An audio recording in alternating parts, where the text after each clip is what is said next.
মাসখানেক হলো ভারতের প্রধানমন্ত্রী হিসেবে তৃতীয়বারের মতো শপথ নিয়েছেন নরেন্দ্র মোদী। তার দল বিজেপি গেল 2 আসরে একক সংখ্যাগরিষ্ঠতা পেলেও এবার জোট সরকার গঠন করতে হয়েছে।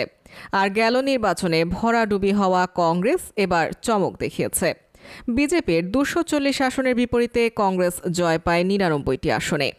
আর জোট ভিত্তিক ফল অনুযায়ী বিজেপি নেতৃত্বাধীন ন্যাশনাল ডেমোক্রেটিক অ্যালায়েন্স এনডিএ জোট জয় পায় 293টি আসন।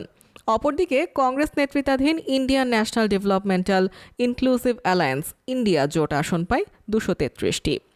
সরকার গঠনের 1 মাস পেরোতেই দেশটির 7 রাজ্যের 13টি আসনে বিধানসভার উপনির্বাচন অনুষ্ঠিত হচ্ছে। এখানেও বড় চমক দেখাচ্ছে কংগ্রেস নেতৃত্বাধীন মোদি বিরোধী জোট ইন্ডিয়া। শনিবার দুপুর 1টা পর্যন্ত সংবাদ মাধ্যম এনডিটিভির খবর অনুযায়ী 13 আসনের 2টিতে জয় পেয়েছে ইন্ডিয়া জোট, আর 9টিতে এগিয়ে রয়েছে। অপরদিকে ক্ষমতাসীন বিজেপি নেতৃত্বাধীন জোট এগিয়ে আছে মাত্র 2টি আসনে।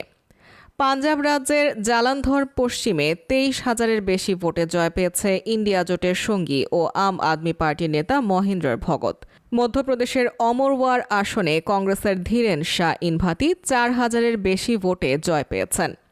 পশ্চিমবঙ্গের 4টি আসনেই এগিয়ে মমতা ব্যানার্জির তৃণমূল কংগ্রেস। হিমাচল প্রদেশের 2 আসনে এগিয়ে রয়েছে রাহুল গান্ধীর কংগ্রেস। হামিরপুরে এগিয়ে বিজেপি প্রার্থী আশিস শর্মা। উত্তরাখণ্ডের বাদ্রীনাথ ও মঙ্গলঘর উভয় আসনেই এগিয়ে কংগ্রেসের প্রার্থী। এছাড়া বিহারের রূপাউলিতে জনতা দলের প্রার্থী এগিয়ে রয়েছে। আর তামিলনাড়ুতে বিএমকের প্রার্থী এগিয়ে রয়েছেন।